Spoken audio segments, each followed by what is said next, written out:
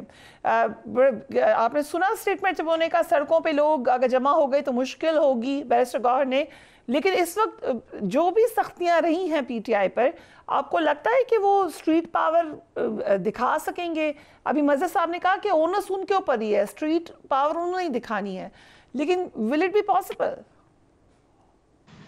شکریہ فریہ. دیکھیں مظہر صاحب جو بات کر رہے تھے، میرا خیال یہ ہے کہ پی ٹی آئی کے لیے اب شاید ممکن نہیں ہے کہ وہ اپنی اسٹریٹ پاور اس طریقے سے دکھا سکے جس طریقے سے 9 مئی سے پہلے وہ ایک اسٹریٹ پاور کا ان کے پاس ایک ہتھیار تھا جس کو وہ استعمال بھی کرتے آئے.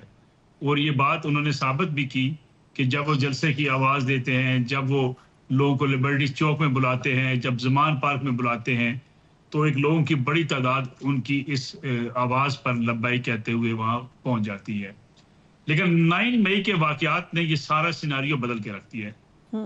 پی ٹی آئی کے لوگ جب ان کے اوپر جو ہے کریک ڈاؤن ہوا، جب ان لوگوں کی گرفتاریاں ہوئی، جب ان کو مشکلات کا سامنا کرنا پڑا، تو پی ٹی آئی کے لوگ اس طریقے سے اپنی مزاحمت یا دوبارہ سے احتجاجی تحریک آج تک نہیں دکھا سکے. اس لیے مجھے لگتا نہیں ہے جو اس وقت حالات ہیں پی ٹی آئی کے اندرونی جو اختلافات ہیں، پی ٹی آئی اگر ہم لاہور کی بات کریں، پنجاب کی بات کریں، پارٹی کے اندر سے آوازیں ہیں، ٹکٹوں کی تقسیم پر آوازیں ہیں، کارکنوں کے وہاں زمان پارک نہ پہنچنے پہ آوازیں ہیں، اڈیالہ کے باہر اپیل کی لوگوں کی وہاں لوگ نہ آ سکے. تو میرے خیال میں مشکلات ہیں ابھی پی ٹی آئی کے لیے کہ پی ٹی آئی اتنی آسانی سے کوئی بڑی گیدرنگ نہیں کر سکتی، الا یہ کہ عمران خان صاحب جیل سے باہر آ جائیں، ان کے اوپر کچھ سختیوں میں نرمی آ جائے، کوئی کہیں نہ کہیں ایسی بات ہو جائے کہ جس کے نتیجے میں پی ٹی آئی کے اوپر جو اس وقت دباؤ ہے یہ کم ہو جائے. دوسری بات جو مظہر صاحب نے کی ہے وہ بڑی بنیادی بات کی ہے. یہ جو الائنس ہے تحریک تحفظ آئین پاکستان، یہ کس کے خلاف؟ یہ ایک دوسرے کے خلاف ہے. یعنی جو اس اتحاد میں جو شامل جماعتیں ہیں وہ ایک دوسرے کے اوپر الزام تراشی کر رہی ہیں. مولانا فضل الرحمان صاحب کو گلا ہے کہ ان کو پی ٹی آئی نے دھاندلی کے ذریعے ہرایا، کے پی کے الیکشن میں دھاندلی ہوئی اور ان کا مینڈیٹ چوری کیا گیا. یعنی پی ٹی آئی وہاں پہ ووٹ چور کے طور پہ اپوزیشن کی جماعتوں کے سامنے موجود ہے. اب محمود خان اچکزئی کو جے یو آئی نے ہرایا، اب اچکزئی صاحب کو گلا ہے کہ جے یو آئی نے دھاندلی کی. تو یہ سارے جب دھاندلی کے الزامات ایک دوسرے کے اوپر لگا رہے ہیں تو مستقبل میں ان کے لیے بہت سارے معاملات بگڑیں گے. ابھی پشین کے جلسے کے اندر کیا ہوا؟ پھر مولانا فضل الرحمان کے خلاف نعرے لگنے شروع ہو گئے، ڈیزل کے نعرے لگ گئے. اور مولانا فضل الرحمان ایسا شامل نہیں ہوئے اور پی ٹی آئی کے سورسز پہ یہ کہہ رہے ہیں کہ وہ شامل ہوں گے بھی نہیں. دوسرا جی ڈی اے کی طرف سے بھی معذرت ہے, تو اتنے لوگ ہیں نہیں اس اتحاد میں. میں وہی آپ سے عرض کر رہا ہوں کہ لیکن دھاندلی کا شور دونوں مچا رہے تھے نا, اور یہ مولانا فضل الرحمان کے پاس گئے بھی تھے یہ کہنے کے لیے کہ دھاندلی ہوئی ہے, ووٹ چوری ہوا ہے, مینڈیٹ چوری ہوا ہے. مولانا فضل الرحمان نے ان سے اتفاق کیا ہاں جی ووٹ چوری ہوا ہے, لیکن ساتھ جے یو آئی نے کہا ہمارا ووٹ تو آپ نے چوری کیا ہے, یعنی کے پی کے اندر آپ نے ہمارا مینڈیٹ چوری کر لیا ہے. بٹ ملک صاحب اگر اس کو ہم تھوڑا سا دوسرے پیرائی سے دیکھیں, جب پی ڈی ایم بنی تھی اس میں بھی جیسے مجید صاحب نے ہائی لائٹ بھی کیا کہ وہ جماعتیں تھیں جو ایک دوسرے کے خلاف تھی مگر ایک پوائنٹ ایجنڈا پہ وہ اکٹھی ہو گئی تھی. Can we see a repeat of that? میرا نہیں خیال. دیکھیں پی ڈی ایم کا مسئلہ کیا, اور دوسرا اس وقت جو اصل مسئلہ ہے, اصل مسئلہ یہ ہے کہ اس وقت پی ڈی ایم کیا کر سکی تھی, کچھ نہیں کر سکی تھی اس دن تک جب تک کہ عمران خان صاحب کی اسٹیبلشمنٹ کے ساتھ لڑائی نہیں ہوئی. اس سے پہلے پی ڈی ایم کیا کر سکی؟ عمران خان صاحب کی حکومت کو کیا خطرات تھے؟ کوئی خطرہ نہیں تھا. عمران خان صاحب کی حکومت کے جب اسٹیبلشمنٹ سے لڑائی ہوئی, عدم اعتماد کی تحریک آ گئی, وہ ان کے وہ ساتھی جو ان کے ساتھ کھڑے تھے, باپ پارٹی ان کے ساتھ تھی, ایم کے ان کے ساتھ ہی چھوڑ کے چلی گئی. اب اس وقت اگر حکومت اور آج کی اسٹیبلشمنٹ ایک پیج پر ہے تو مجھے بتائیے کہ ان پارٹیوں میں کتنی جان ہے کہ یہ حکومت کو گرانے میں یا حکومت کو روک سکیں گے. مسئلہ یہ ہے کہ جب سیاسی جماعتیں ہماری اسٹیبلشمنٹ کی طرف دیکھتی ہیں کسی تحریک کی کامیابی اور ناکامی کے لیے, تو پھر نتائج بھی آپ کو وہی حاصل ہوتے ہیں. رائٹ, مجھے ایک بریک پہ جانا ہے ملک صاحب, میں اس کے بعد آتی ہوں, اس پہ پھر بات کرتے ہیں. 9 مئی کا ذکر ہوا, کیا ڈیمانڈ کر رہی ہے پی ٹی آئی 9 مئی کے حوالے سے, اور اس کا امپیکٹ کس حد تک ہوگا پی ٹی آئی کی مستقبل کی سیاست کے اوپر بھی. We will talk about it right after break.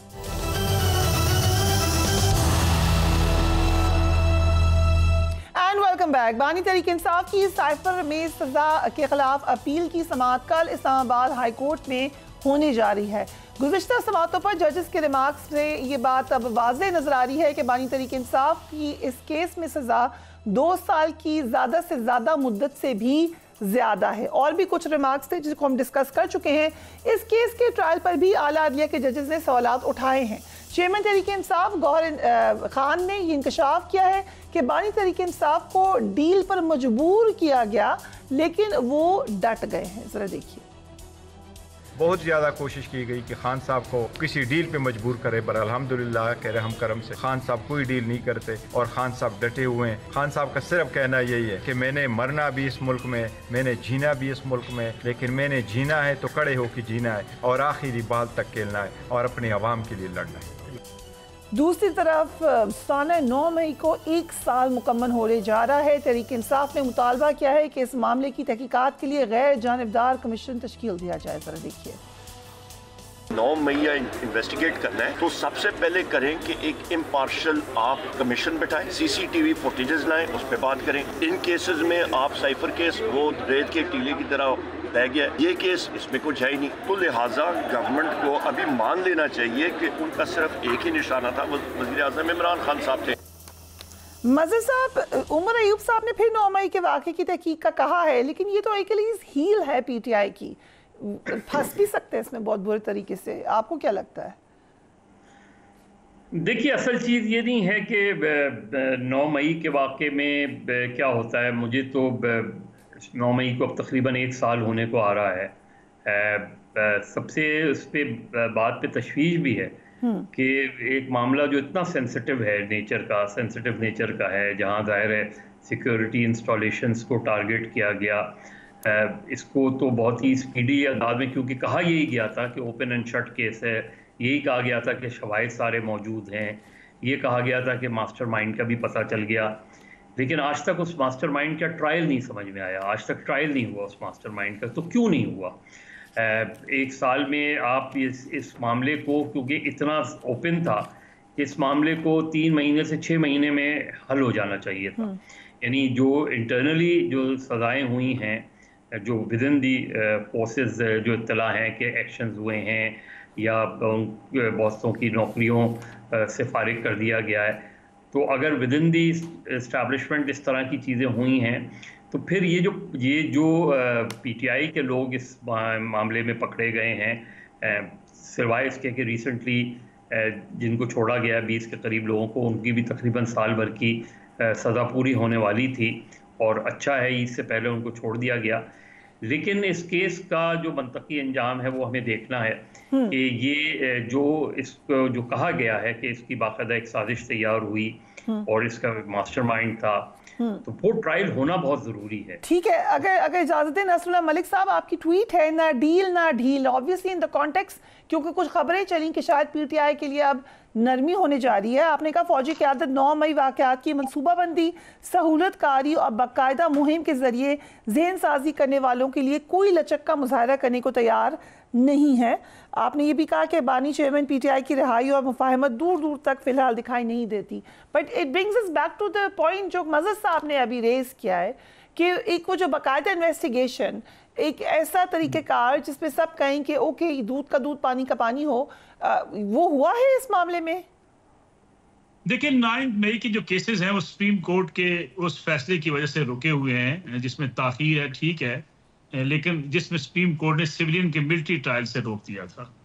اب سپریم کورٹ کا ایک تھوڑا سا جو ایک فیصلہ سامنے آیا جس کے نتیجے میں وہ سزائیں جو اپنی لوگ مدت اپنی پوری کر چکے ہیں وہ سنانے کی اجازت دی تھی, جس کے بعد سے وہ رہائی بھی عمل میں لائی گئی. اب مسئلہ یہ ہے کہ اس وقت کی صورتحال آج تک کی یہ ہے کہ پاکستان تحریک انصاف کے وہ لوگ جو براہ راست ملوث تھے یا جنہوں نے لوگوں کو اکسایا اس بات پر کہ ہمیں اس روز فلاں جگہ پہ جا کے احتجاج کرنا چاہیے, ان کے حوالے سے تو اسٹیبلشمنٹ کوئی لچک کا مظاہرہ کرنے کو تیار نہیں ہے. اور یہ بات کہنا کہ بات چیت نہیں ہوئی یا بات چیت کرنے کی کوشش نہیں کی گئی, دیکھیں سیاسی بیانیت ہو سکتا ہے پی ٹی آئی کا کہ جی عمران خان صاحب جھکنے کو تیار نہیں ہیں, وہ بات چیت کرنے کو تیار نہیں ہے, تو یہ امریکہ میں بیٹھے ہوئے جو پاکستان تحریک انصاف کے رہنما ہیں انہوں نے اپنا مظاہرہ جو پروٹیسٹ تھا اس وقت جو آرمی چیف وہاں پہ گئے تھے کیوں کینسل کیا تھا, کیوں مذاکرات کی بات چیت چلی وہ تو اچھا کیا کینسل کیا تھا, لیکن 2 ویکس پہلے رپورٹرز کو یہ بات بھی کوٹ ہوئی ہے کہ میں ہر ایک سے بات کرنے کو تیار ہوں, میں نے پچھلی اسٹیبلشمنٹ سے بات کی تو ابھی کیوں نہیں کروں گا. اور ان لوگوں نے جو رابطے شروع کیے تھے وہاں سے جو میڈیشن کا آغاز ہوا تھا وہ کس بات پر ہوا تھا کہ عمران خان صاحب ہر وہ بات ماننے کو تیار ہیں, لیکن اب 2 قسم کی رائے پائی جاتی ہیں اسٹیبلشمنٹ کے ہاں بھی. ایک رائے یہ پائی جاتی ہے کہ ٹھیک ہے ایک واقعہ ہو گیا, بڑا افسوسناک واقعہ ہے, اس پہ اگر معافی مانگ لی جائے اور یہ اقرار کر لیا جائے کہ اس وقت ہم سے غلطی ہوئی اور ہم نے لوگوں کو اکسایا جس کی بنیاد پر پاکستان کی عوام اور پاکستان کی فوج آمنے سامنے آن کھڑے ہوئے اور اس واقعے پہ ہم شرمندہ ہیں اور اس معاملے کو سیٹل کیا جا سکتا ہے. دوسری رائے یہ ہے کہ قطعاً نرمی نہ برتی جائے, اور یہ نرمی نہیں ہونی چاہیے کیونکہ اگر اس دفعہ یا ایک بار یہ نرمی کر دی گئی تو یہ پھر کل کوئی اور اٹھے گا اور اسی قسم کا کام کرے گا. پی ٹی آئی کے پاس, میں آخری اگر 2 جملے اگر کہہ دوں آپ اجازت دیں, تو پی ٹی آئی کے پاس جو پی ٹی آئی کا سیاسی بیانیہ یہ ضرور ہے کہ جی تحقیقات کر لیں, غیر جانبدار کمیشن بنا لیں. ساری ویڈیوز میرے موبائل کے اندر ہیں, آپ کے پاس بھی موجود ہوں گی. جب لبرٹی چوک میں کھڑے ہو کے یہ کہا جا رہا ہے کہ آئیں کور ہیڈ کوارٹر جانا ہے, کور کمانڈر ہاؤس جانا ہے, جب زمان پارک میں کھڑا ہو کے تقاریر کی جا رہی ہے. ملک صاحب جو بھی مظہر صاحب نے بھی کہا, میں آپ سے وہی گزارش کر رہا ہوں کہ یہ جو ساری چیزیں ایویڈنس موجود ہے, ساری ریکارڈنگز موجود ہیں, اور عمران خان صاحب کے اپنے بیانات موجود ہیں کہ جی میرے لوگ میری گرفتاری کے بعد کہاں جاتے, انہوں نے جی ایچ کیو جانا تھا, یہ عمران خان صاحب کے الفاظ ہیں. اب یہ جب ملٹری ٹرائل کا آغاز ہوگا, فوج یہ سمجھتی ہے کہ ان کو سزائیں ملٹری ٹرائل سے ہونی چاہیے. رائٹ, مجھے بالکل 2 منٹ رہ گئے. احمد صاحب, do you want to add something to this? دیکھیں میں تو سیدھی سی بات کہہ رہا ہوں, آپ ٹرائل کریں, میں تو ملٹری کورٹس کے ٹرائلز کے حق میں نہیں ہوں, لیکن آپ اسپیشل کورٹس ہیں, اسپیشل ٹرائبنل بنا دیں. ظاہر ہے ایک فارمر پرائم منسٹر کو آپ ملٹری کورٹ میں ٹرائل کریں گے, اس کا ایک دنیا میں اچھا تاثر نہیں جائے گا, لیکن آپ اسپیشل ٹرائبنل بنا سکتے ہیں. اسپیشل ٹرائبنل بنا کے آپ ٹرائل تو کریں.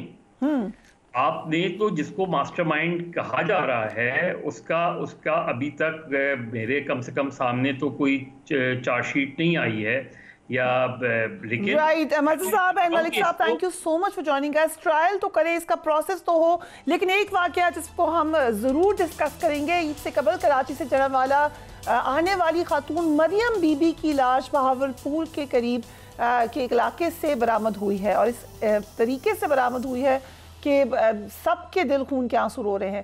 اس خاتون پر 7 اپریل کو ریلوے پولیس اہلکار نے تشدد کیا تھا, جس کی ویڈیو آپ نے دیکھی تھی سوشل میڈیا پر, وہ وائرل ہوئی تھی. اس اوفل ایک تکلیف دہ ویڈیو کے وائرل ہونے پر پولیس اہلکار کو کہا گیا کہ گرفتار ہوا,